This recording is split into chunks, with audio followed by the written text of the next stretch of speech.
First up, yep, no intros, let's get straight to it. Please like the video. First up, the Cadisen 38mm 200m dive watch. It's amazing value and features in 5th place in my 5 best AliExpress watch finds. Watches I've had hands-on experience with, each with its unique qualities that place them in my curated list.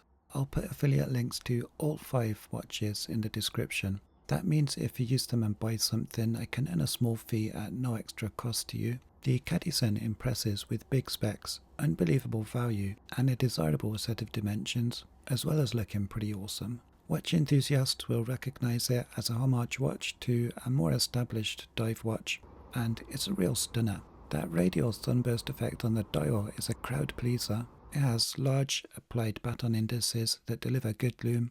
The dial text, Cadisen branding, and logo are tastefully restrained and add to a clean aesthetic, and I do prefer this black colourway. A black dial and matching bezel insert, complete with lume pip.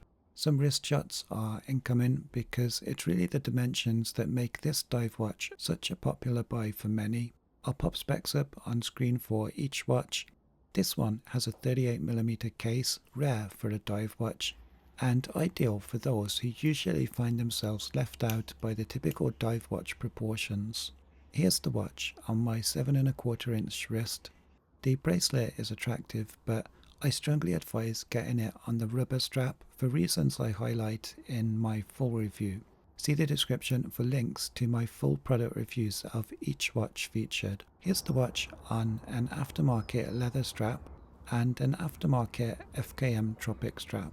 So a compact diver with a stated 200m water resistance and an NH35 powered automatic movement, all for around $70 at the time of making the video. Of course, prices fluctuate like crazy by AliExpress sellers. In 4th place is the Tandorio 200m automatic. This watch is all about its insane styling, a bold head-turning statement piece that demands attention, though some find it a very utilitarian watch. I say that because it's the only watch in the lineup I didn't buy.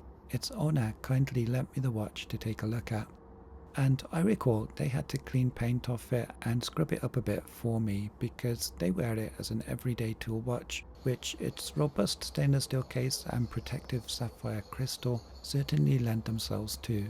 The case design is a real showstopper and is likely the core reason many people buy this. The unapologetic straight-out legs give this flying saucer-like side silhouette. A fantastic low-dome crystal really complements the watch and gives you this captivating distortion from oblique angles. The crystal also benefits from a blue anti-reflective coating. The watch looks big, but it's actually another 38mm diameter stainless steel case, brushed all round. Oh, and drilled lugs, my favourite. There's a wide choice of dial and colourway, and I think the California dial we have here, defined by its distinctive mix of numeral types, is the best pick. The top half has Roman numerals, and the bottom half has Arabics. Baton markers are at the 3, 6 and 9 o'clock, and a triangle at 12. This rail line minute track that circles the dial adds a military and vintage aesthetic. You can buy this watch with the PT500 movement. This one has the more familiar NH35, which keeps the costs down to typically well under $100. This one went back to its owner, and the Cadisen we saw first I regretfully sold, but my final 3 are keepers. In 3rd place is my Addiesdive reference AD2066, a firm favourite in my collection, not just this short lineup. Oh, if you're enjoying the video, please join my subscribers to catch my next upload. I think you'll like it. So I bought this watch with the intention of reviewing it and selling it on again, but I can't part with it. I ended up selling a different watch from my collection to justify keeping this spectacular timepiece. And it's all about the dial, particularly this mint colour that reviewers and buyers alike are going crazy for. The watch demonstrates that if done right, it doesn't need to cost thousands to make a devastatingly good dial. And all that's been applied here is judgment, an intuitive sense of palette, flawless proportions, and presto, it captivates in equal measure with the highest tier of luxury timepieces. Spoiler alert, the next watch in my list, even better dial. But back to this one. They had the courage to go against the sometimes unguided market demand for sapphire, which could have hidden this dial with reflections. They want you to see this dial and opted for a more optically clear and impact resistant mineral crystal. It has a very subtle low dome to it and a blue anti-reflective coating. The result is that all of the light refraction, radial effects and textural depth are coming at you direct from the dial, unspoiled and not muted by reflective sapphire. Just fantastic. They also refrained from cutting a horrendous square in the dial for a date wheel. Well done whoever was in charge of remembering not to do that. The watch case is stainless steel with a mix of brushed and polished surfaces. It's a very desirable 37mm by my measurements. Its proportions are flawless and elegant. Tapered lugs extend towards the equator of the bezel circumference, presenting more front-facing surface geometry to give the impression of a larger watch case. I find it has the wrist presence of a 40mm and is perfectly proportional on my 7¼ inch circumference wrist. There's way more to cover. Check out the link to my full 8-minute detailed review in the description. In second place, my Synoke S112. I'll give you the headliners first. These cost anything from about $4 to $6. Or, if you visit an AliExpress product page, they tend to pop up afterwards on suggested bundle packages, where you might grab 2 and something else for $1 to make up the requisite 3-item minimum, and check out with 2 colorways and a pencil or whatever for about $10 with free shipping. I reviewed it earlier in the year, noting my affection for it competed with far more expensive watches in my collection. 2 things about its appeal are impossible to miss. First, that uber retro 70s nostalgic styling is like catnip to boomers and Gen X, which is almost no one watching this video. Let's hear from the more sprightly in the comments please. Do you like it?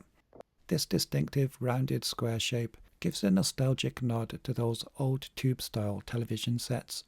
Those simple white, kind of retro futuristic Arabics and precisely printed seconds track set the tone, while the brand logo incidentally complements them, all combining to create a cohesive vintage-inspired design. And it's another breathtaking dial, perhaps better than the Addiesdive watch we just looked at.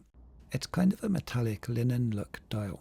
It makes a sunburst type effect with horizontal linear striations rather than the familiar radial pattern. And indoors, it plays beautifully with artificial light to create an equally stunning effect. I catch myself lost in it when I don't need the time. Did I mention how much this doesn't cost? Not free, but pretty close. So what could possibly beat it to take first place in today's lineup? My second Synoke S112, this time in teddy bear brown, at least that's the colour I call it. Yes, it's so good, I bought another.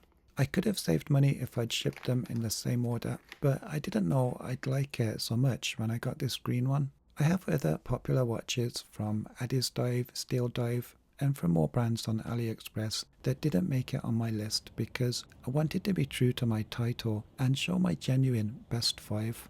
Pay attention, there's more to this colorway than just the color. The strap wears differently.